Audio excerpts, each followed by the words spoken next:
दुनिया तेजी से बदल रही है। भारत को लेकर अमेरिकी सख्ती के बाद चीन के भी सुर बदल गए हैं।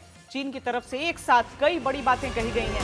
भारत में चीनी राजदूत ने दोनों देशों को एशिया का डबल इंजन बताया। कहा कि भारत की वस्तुओं का चीन में स्वागत है।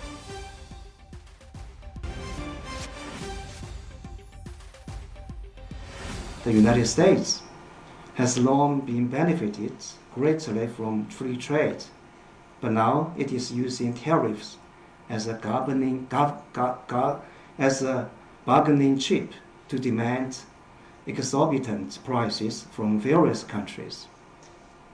The United States has imposed tariffs of up to 50% on India and even threatened for more.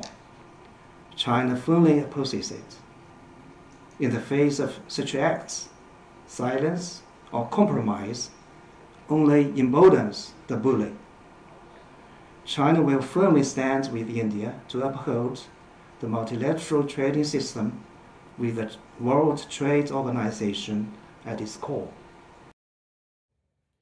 सीधे न्यूज रूम में आपको प्रणय उपाध्याय के पास लिए चलते हैं। प्रणय, अमेरिका की तरफ से, ट्रंप की तरफ से पल में तोला पल में माशा तो किया गया। चीन को लेकर कभी भारत का साथ चाहते हैं, कभी अब रूस के खिलाफ भारत का इस्तेमाल करना चाहते हैं, उस पर सैंक्शंस लगा के। कितना व्यावहारिक होगा अगर हम भारत और चीन के इस डबल इंजन को समझना चाहें? देखिए, भारत और चीन को अगर आप डबल इंजन की तरह देखें तो वाकई में ये बड़ा ताकतवर, बड़ा पावरफुल इंजन है। दुनिया की 8 अरब में से करीब 1/3 आबादी, 2.36 अरब की आबादी केवल इन दो देशों के अंदर रहती है।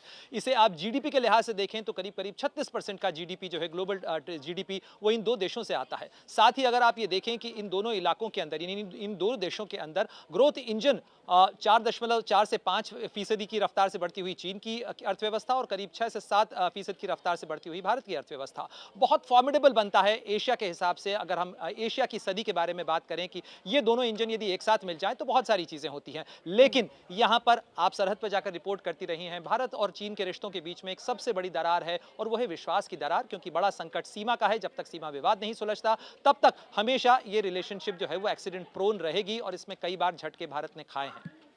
बहुत शुक्रिया प्रणय उपाध्याय, ये जानकारी दे रहे थे। जाहिर है भारत भी इन चीजों को समझते हुए ही आगे बढ़ रहा है और चीन भी।